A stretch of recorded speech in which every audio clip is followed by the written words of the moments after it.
atrás com aquela pessoa, pensou assim: puxa, eu fiz uma coisa tão insignificante que não resultou em nada.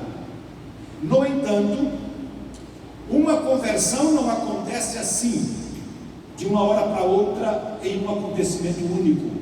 É um processo em que várias pessoas trabalharam, em que muitas evidências aconteceram na vida daquela pessoa, em que Deus esteve trabalhando de uma forma direta com aquela pessoa, produzindo reações, até que chegou o momento em que a última pessoa veio e conseguiu a tomada final de decisão. Mas é um processo.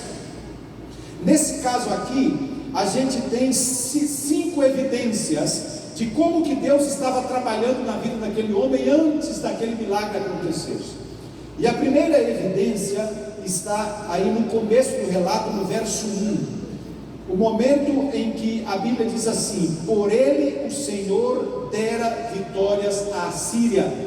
Aquele homem era um general, era um comandante do exército da Síria. Embora fosse um povo inimigo de Deus, Deus estava trabalhando através daquele homem, mesmo que ele não percebesse de forma tão clara. Deus estava operando em sua vida, e diz aqui o texto que as vitórias que ele conquistava, inclusive contra Israel, era a mão de Deus conduzindo a sua vida.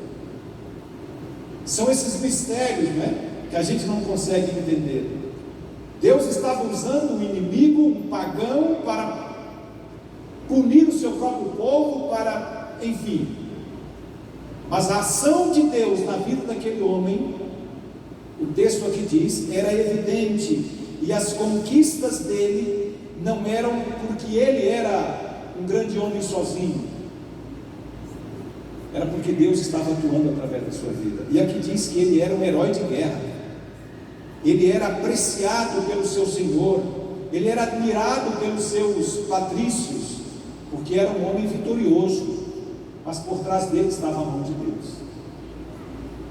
E o texto diz que, embora tudo isso, ele era leproso.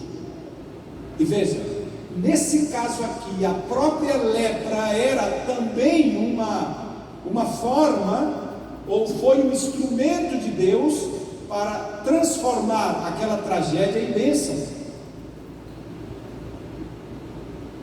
Deus estava atuando na vida daquele homem, e mesmo a doença que estava acontecendo ia ser usada por Deus para chegar ao objetivo que Deus queria. Sabem, uma das formas de Deus se manifestar e de Deus se revelar é através da providência dele na vida de todos nós. Isso faz parte daquilo que se chama de revelação geral de Deus. A natureza, a história e a providência de Deus são aspectos da revelação de Deus na nossa vida, a revelação geral de Deus. Você já parou para pensar, para medir, para perceber as evidências da direção de Deus na sua vida? Eu vou fazer um casamento amanhã de um casal, o Itamar e a Eveline, e eles escreveram a história. Não sei se eles estão aqui presentes. Eles escreveram a história, e eu li a história deles, desde o momento em que eles chegaram aqui nessa escola. É impressionante como eles percebem Deus conduzindo a vida dos dois, Deus encaixando as peças e conduzindo as coisas de tal maneira que eles hoje pudessem ser casados, pudessem se casar, ou amanhã, não hoje. Então, todos nós precisamos viver essa experiência de ver a evidência de Deus conduzindo a nossa vida. Naamã, nesse caso aqui, podia até estar inconsciente disso, mas o texto, o relato bíblico diz claramente que Deus estava por trás. E aqui está a primeira evidência: as vitórias dele tinham o sinete de Deus, tinham a mão de Deus. Mas há mais outra evidência, e a gente vai seguir agora para, na sequência aí, os versos 2 e 3. Levaram cativa uma menina que ficou ao serviço da mulher de Naamã. Uma das investidas de Naamã em Israel, ele foi vitorioso e pegou uma menina e levou para sua terra. E essa menina, chamada de cativa, a gente não tem o nome dela, foi trabalhar com a esposa de Naamã. Estando lá na casa de Naamã, essa menina tinha tudo para ser uma revoltada. Ela tinha tudo para ser uma testemunha negativa de Deus. Afinal de contas, o Deus que ela servia, o Deus do seu país, havia permitido que uma nação estrangeira conquistasse, a sua nação, ou vencesse a sua nação, e a levasse da casa dos seus pais para ser uma escrava em um país estrangeiro. No entanto, a Bíblia diz que aquela menina, independente das circunstâncias, independente das dificuldades, mantinha uma íntima ligação com Deus, e a sua fé era incondicional. E naquele momento, quando viu que o homem estava enfermo, estava doente, ela disse aquilo que está no verso 3, ela disse: tomara que esse homem estivesse diante do profeta da minha terra.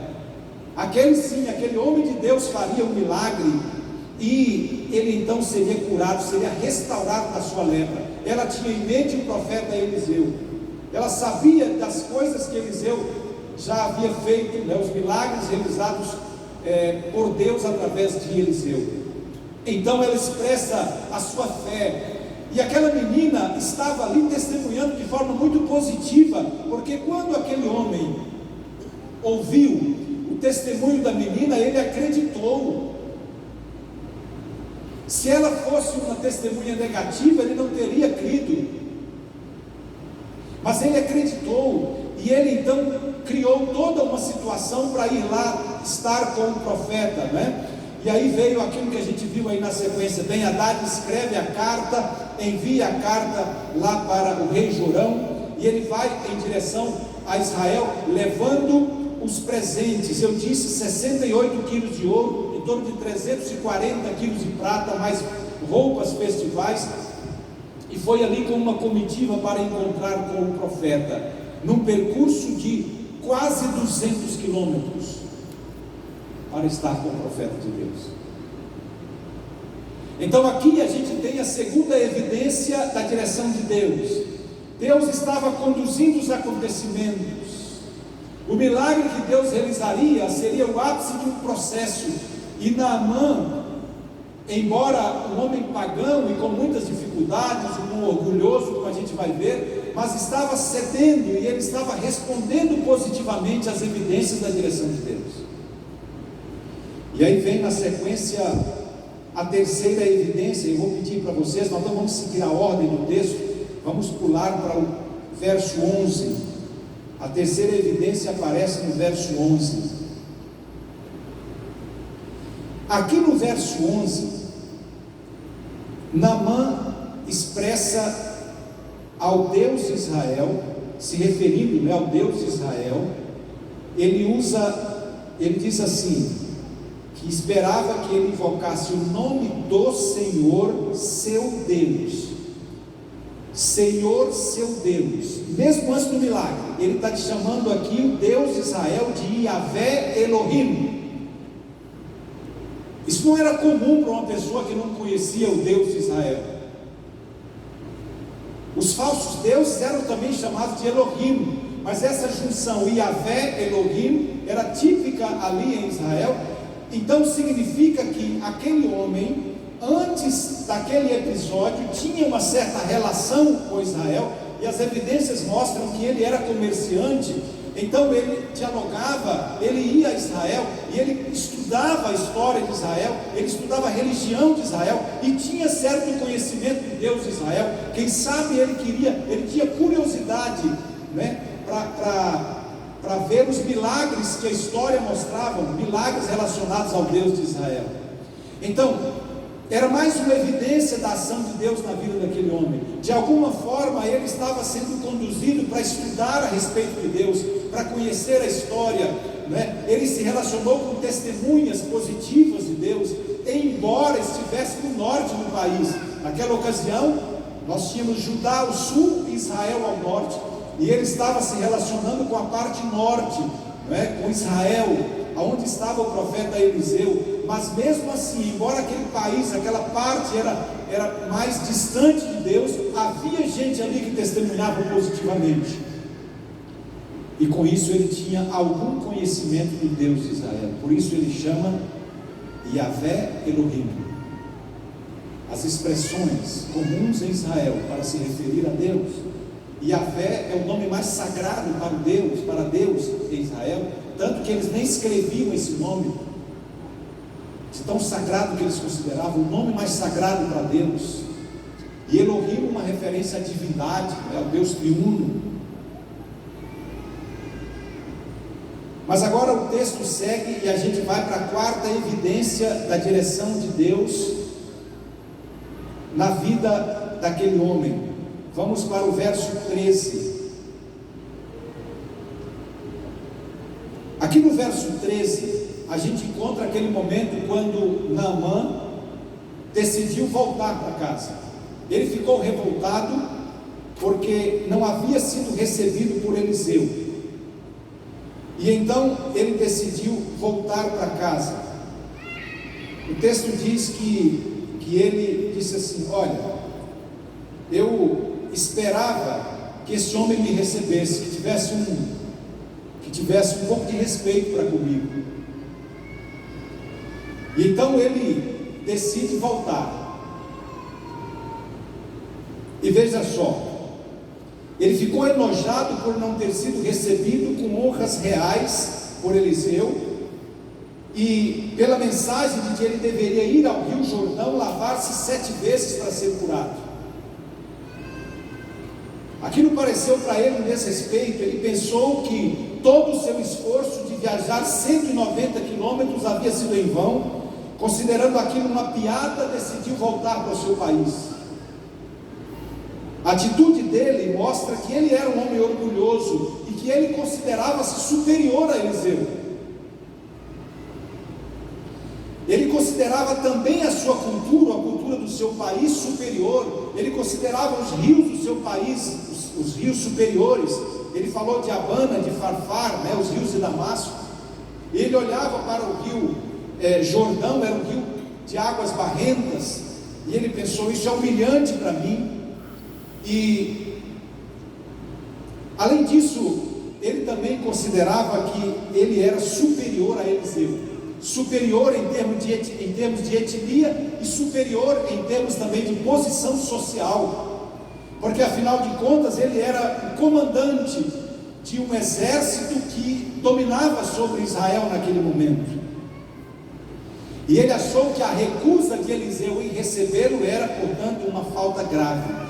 Eu queria que vocês olhassem comigo aqui o texto bíblico. Veja o que está no verso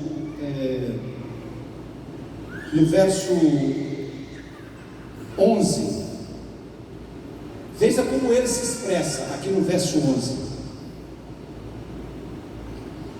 Diz assim: Naamã, muito indignado, se foi, dizendo: pensava eu. Olha essa expressão aqui, pensava eu. Essa expressão, como está escrita aqui, não dá assim todo o entendimento da profundidade dela. Essa expressão aqui é um infinitivo absoluto, que significa que como se ele estivesse dizendo assim: eu pensava por mim mesmo, em meus pensamentos eu estava pensando assim. Isso quer dizer que ele estava pensando naquele momento que Eliseu o estava desrespeitando, porque ele era superior a Eliseu, porque a sua etnia era superior, a sua cultura era superior, a sua posição era superior, e portanto ele merecia muito mais respeito. E veja na sequência aí o que o texto diz. Aqui aparece, aqui a gente encontra 4 verbos na mesma forma verbal, Está aqui o futuro do pretérito, que é uma forma condicional, é uma forma hipotética de dizer. Ele diz assim, olha só, ele diz: pensava eu que ele sairia, o primeiro verbo, que ele sairia, por-se-ia de pé, que ele invocaria, de novo, invocaria a mesma forma verbal, o nome do seu Deus, ele moveria, de novo o verbo, a mão sobre o lugar da lepra e ele restauraria o leproso. Então ele faz todo um discurso aqui, dando a entender que de fato estava muito chateado, o seu orgulho estava ferido, porque ele não havia sido recebido pelo profeta Eliseu. E então decide voltar para sua casa e não atender a voz do profeta. A voz era clara, ele deveria ir ao Rio Jordão, deveria mergulhar não 2 ou 3 vezes, ele deveria mergulhar 7 vezes, e somente assim a cura iria acontecer. Mas aí o texto diz, aqui no verso 13, que nesse momento os seus soldados entram em cena. E aqui a gente vê mais uma vez a evidência da direção de Deus. Deus usando aqueles homens para apelar à lógica de Naamã. Eles disseram assim: meu pai, se o profeta houvesse pedido alguma coisa difícil, você não teria feito? Quanto mais isso, é tão simples, por que não obedecer? E aqui está uma lição importante para nós, não é? Muitas vezes nós queremos as bênçãos de Deus, mas nós não queremos os compromissos. Muitas vezes nós queremos aproveitar das bênçãos que Deus dá, mas nós não queremos pagar o preço, né? A gente quer os atalhos. E aqui nesse caso eles disseram: não, é simples, simplesmente obedeça, coloque o pé na água e veja Deus agir. E aí o texto diz que ele entrou na água, mergulhou 7 vezes, consoante a palavra do profeta, do homem de Deus. Ou seja, tinha que ser exatamente igual o homem de Deus havia dito. Era a palavra de Deus sendo obedecida. Aqui está uma lição importante para nós. Não existe bênção sem a obediência, não existe vitória sem a palavra de Deus, não existe céu sem se submeter à palavra de Deus, à vontade de Deus. A palavra clara de Deus é a nossa orientação aqui para esse mundo, né? É a luz para o nosso caminho. Não existe outra forma de alcançar as bênçãos de Deus. E aqui o texto está dizendo, foi consoante a palavra do profeta. Quando isso aconteceu, o milagre aconteceu. A carne dele se tornou como a carne de uma criança, e ele ficou limpo. E ele ficou totalmente limpo. E aí vem agora a 6ª evidência. Desculpem, a 5ª evidência. A evidência que está no verso 8. Quando o profeta Eliseu ficou sabendo que o rei havia rasgado as vestes por conta da carta, ele disse assim: deixa que ele venha e ele vai saber que existe profeta em Israel. Mas ele não recebeu Naamã. Naamã levou toda aquela quantidade de ouro, né, de prata e riqueza, presentes, mas ele sequer recebeu Naamã. Ele só mandou um recado. Deus já havia mostrado o que estava acontecendo e ele mandou um recado e disse: olha, vá ao Rio Jordão e lave-se 7 vezes. Por que o profeta não recebeu Naamã? Aqui está mais uma evidência da direção de Deus na vida daquele homem. Eliseu estava sendo usado por Deus, não foi por acaso que ele fez aquilo. Eliseu estava querendo mostrar para aquele homem que o orgulho dele não levava a lugar nenhum, que ao contrário, o orgulho sempre precede a ruína, que se ele continuasse orgulhoso daquele jeito, não haveria milagre. Era preciso que ele se humilhasse, era preciso que ele entendesse que todos os seres humanos são iguais perante Deus, que ninguém é superior, que todos são igualmente dependentes de Deus e amados por Deus. Era preciso que ele entendesse que não seriam os seus presentes que iriam comprar a graça de Deus. A graça de Deus é, como diz a expressão, é de graça. Não era com presente que ele haveria de conseguir, e não era pela sua posição que ele haveria de conseguir. Tudo isso estava por trás dessa negação de Eliseu. Ele não quis também que aquele homem olhasse para ele como um milagreiro, como alguém que estava efetuando o milagre. Não seria ele o autor do milagre, sim Deus. Portanto, não era necessário falar com ele. Deus era o responsável. Então ele não recebeu o comandante. E agora veja que interessante. Naquele percurso da casa de Eliseu até o Jordão, foi o tempo que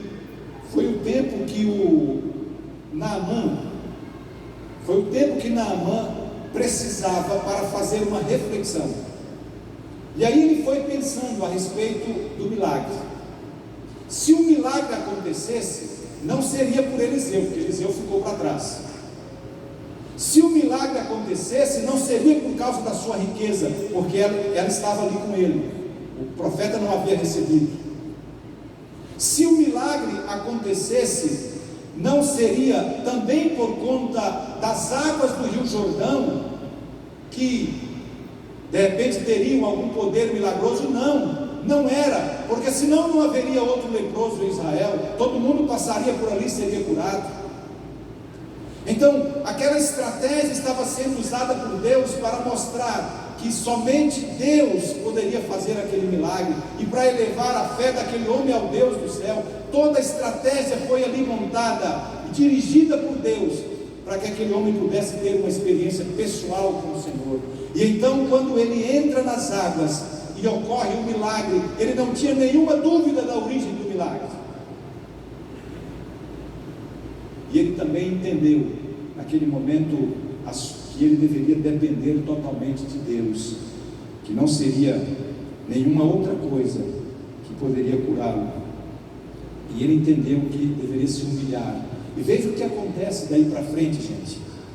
Olha que interessante. A partir do verso 16, o verso 15, ele volta ao homem de Deus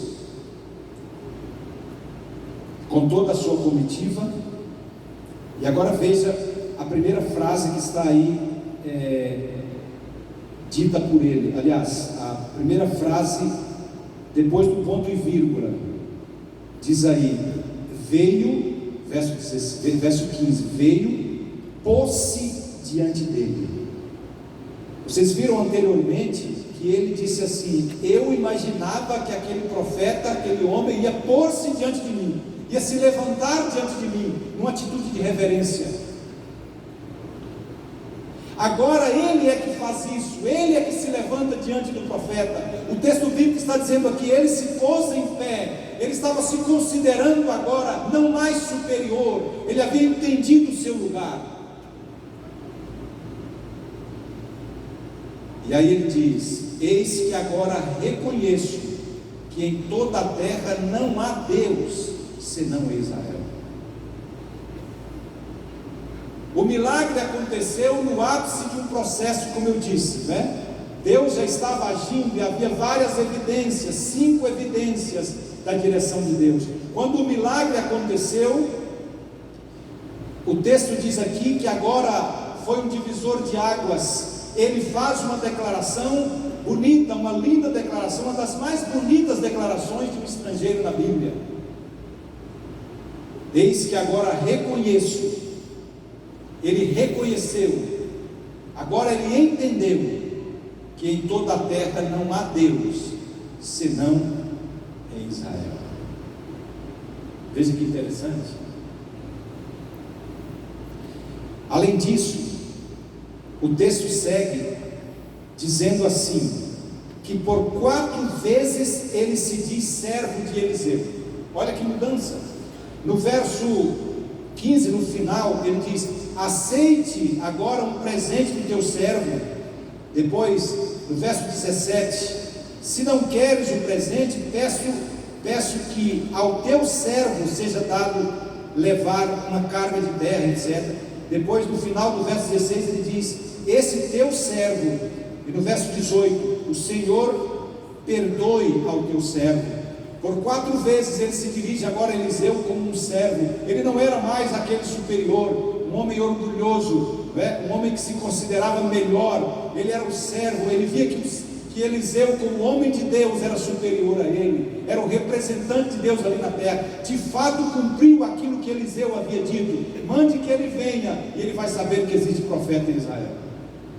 Ele reconheceu o profeta, mas sobretudo reconheceu o Deus do profeta. Vamos recapitular quais foram as evidências aqui da direção de Deus. Primeiro, Deus dirigindo as vitórias, a guerra, dando as vitórias, ainda que aquilo não fosse tão claramente entendido, mas Deus estava agindo, e o profeta e Naamã haveria de entender isso. Em segundo lugar, a gente viu aqui a menina cativa, como que Deus estava conduzindo as coisas, e ali estava a doença, e a menina ali para testemunhar de Deus. A gente viu também, em terceiro lugar, uma outra evidência aqui da direção de Deus, que era o próprio Naamã pesquisando a história de Israel, tendo comércio com Israel, para poder conhecer de forma pessoal o Deus de Israel, a quem ele chama de Yahvé Elohim. Outra evidência também da direção de Deus foi a forma lógica como que os soldados levaram Naamã a pensar, Pense racionalmente, disseram. Olha, é fácil, apenas obedeça. E finalmente, a forma como Eliseu tratou aquele homem sendo dirigido por Deus. Todas aquelas evidências mostram a direção de Deus na vida daquele homem. E o milagre acontece como o ato final, como o ápice de um processo, que foi um divisor de águas. E então ele toma a decisão e faz uma declaração, de reconhecimento do Deus de Israel. Isso vem nos mostrar aqui uma coisa interessante. Nós precisamos, como eu disse no começo, na nossa estratégia missionária, ajudar as pessoas a terem uma experiência com Deus. Aliás, hoje, no tempo em que a gente vive, especialmente, em que o sentimento está na frente, até alguém parafraseando Descartes, com aquela frase dele: penso, logo existo. Essa pessoa disse que hoje nós devemos dizer assim: sinto, logo existo, porque é o sentimento que está no centro, hoje. As pessoas querem ser beneficiadas, com a fé, com a religião. O que isso me traz de benefício? Eu não me sinto, ou eu sinto. O sentimento está no centro, E então nós precisamos ajudar as pessoas a terem uma experiência com Deus. E ter uma experiência com Deus não significa necessariamente ser um milagre propriamente, um grande milagre. De que forma Deus age e se manifesta na vida das pessoas? Pode ser através de uma cura? Pode. Mas pode ser também através da resposta a uma oração. Então temos que ensinar as pessoas a orarem. Pode ser através da libertação do poder do inimigo. Pode ser também através de uma proteção especial. Pode ser através de uma libertação dos vícios. Pode ser através da evidência da direção de Deus em pequenas coisas, E aliás, o Salmo 34, verso 8, o salmista diz assim: provem e vocês verão o quê? Que Deus é bom. Provem e vocês verão que Deus é bom. Então, na nossa experiência missionária, nós precisamos levar as pessoas a terem uma experiência com Deus. Mas eu quero terminar mostrando ou enfatizando que nós mesmos, na nossa experiência de vida cristã e adventista, nós precisamos ter claramente uma experiência com Deus, e o tempo todo, não é apenas uma vez. Nós precisamos experimentar Deus no nosso dia a dia, ver, enxergar a ação de Deus na nossa vida, deixar Deus nos conduzir. E assim como aconteceu com o profeta aqui, aliás, com Naamã aqui, é através da nossa resposta às evidências de Deus na nossa vida, que Deus vai nos preparando para maiores ações, para maiores coisas, para maiores milagres, para maiores responsabilidades. À medida em que Deus vai conduzindo a nossa vida, né? A sua providência vai nos conduzindo e a gente vai respondendo positivamente. Nós vamos abrindo caminho para outras coisas maiores acontecerem. E eu peço a Deus que nos ajude a não impedir os planos dele em nossa vida, mas que a gente esteja sensível e dando sempre respostas positivas. Eu vou contar um relato que aconteceu comigo no ano de 2011. Era o mês de julho de 2011. Junho de 2011. Eu recebi a ligação do pastor Tim, que era meu colega na época lá em Brasília. Nós trabalhávamos lá em Brasília juntos. E ele cuidava, era o reitor do SALT. E ele me ligou na época dizendo que o pastor Giovanni Queiroz estava querendo que eu viesse para ser o diretor do seminário. Naquela ocasião, aquilo foi para mim uma coisa assim totalmente ilógica, totalmente fora de lugar, e era mesmo. Porque embora eu estivesse estudando um programa doutoral, eu não tinha nenhuma experiência como professor de teologia. E como é que eu ia largar toda aquela vida que eu estava até ali de ministério, né? E começar uma coisa nova, chegar num ambiente que eu não conhecia? Aquilo era loucura. E a princípio eu disse não. Mas aí comecei a orar, pensar, entrevistar pessoas. Eu conversei com a minha esposa e eu abri a Bíblia. E a Bíblia, as pessoas, minha esposa, todo mundo dizia: vá, aceite, deixa Deus dirigir. E eu pensava: mas como é que os professores vão me receber? Ninguém me conhece, eu não sou professor, né? E aí naquela ocasião estava o auge, aquela música aqui da Laura Morena, que dizia assim: coloque o pé na água. Lembra a música? Primeiro coloque o pé na água e o milagre vai acontecer.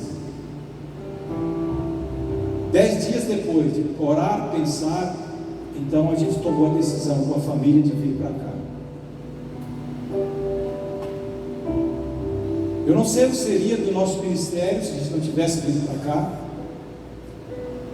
mas o fato de ter vindo para cá abriu outras oportunidades que não teriam acontecido se a gente não tivesse aceito o desafio de Deus, as evidências da direção de Deus, o propósito de Deus na nossa vida, a condução de Deus, conduzindo as coisas, conduzindo a nossa vida.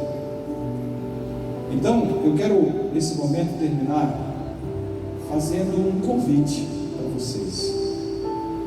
Eu não sei o que está acontecendo, quais são as suas necessidades, ou quais são os desafios que Deus está colocando diante de você, mas uma coisa eu sei: as evidências são dadas por Deus, esperando uma resposta nossa.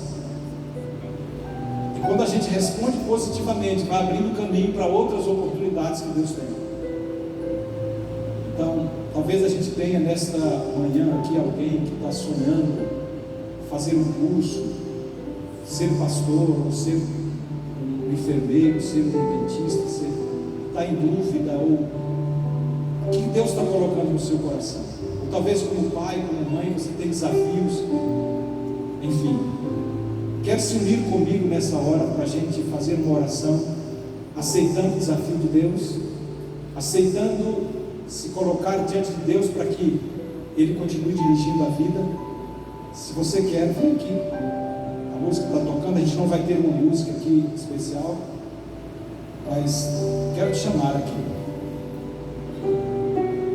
A Bíblia diz que somente quando o quando o general Naamã obedeceu exatamente como o profeta havia dito, é que o milagre aconteceu.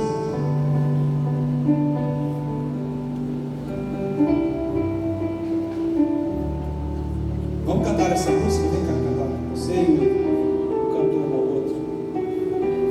Vem me ajudar aqui, vamos cantar essa música. E ela começou a tocar.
Querido Pai,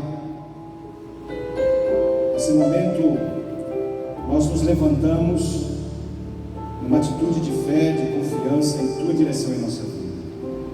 Todos nós temos desafios muito maiores do que nós, mas nós acreditamos em que o Senhor é o nosso Deus, é o Yahvé Elohim, Todo-Poderoso, para quem não há limites, e que pode operar em nossa vida os milagres que só o Senhor pode fazer.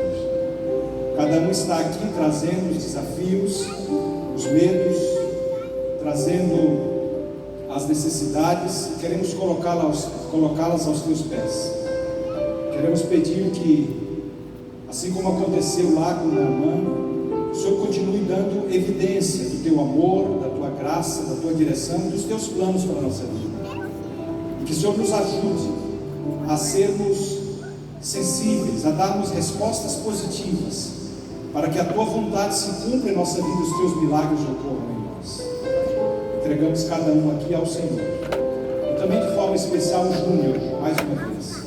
O Senhor sabe a angústia da família, a dor que estão passando, e o que exatamente esse garoto necessita para ser recobrado, para ser levantado, para ser curado. Nós queremos submeter essa questão toda ao Senhor mais uma vez. Por favor, dê-nos teu Espírito que continue dirigindo a nossa vida, nos ajudando a ser teus missionários e, sobretudo, nos ajudando a ser teus filhos, e que os teus planos se cumpram em nossa vida. Nós agradecemos e pedimos em nome de Jesus.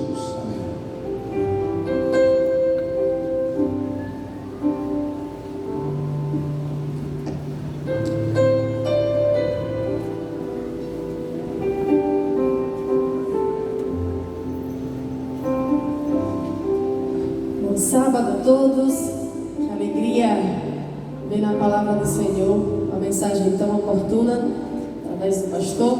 Agora nós vamos para os nossos momentos de confraternização, estudo da lição, momento em classe. Você pode já se achegar à sua classe. Os universitários estarão ali no Antigo Salt, juntamente com a Faith House, nosso grupo aí de inglês, estarão ali no Antigo Salt. E as classes de adulto permanecem aqui na igreja. Temos apenas uma alteração que já aconteceu no sábado passado, foi a classe vermelha, que está nessa ala aqui ao final. Então, a gente tem a amarela, lilás, vermelha. Na última ala nós temos marrom e a classe pink, que é a classe de jovens universitários também, que estuda a lição de adultos. A classe laranja hoje não estará reunida por conta do número pequeno de membros, então a gente convida aos membros que estão da classe laranja que se junte à classe marrom aqui do lado, a classe vizinha. A classe bege ela permanecerá lá atrás, lá no hall de entrada da igreja, por ainda estar um número grande. Então você é convidado a se aproximar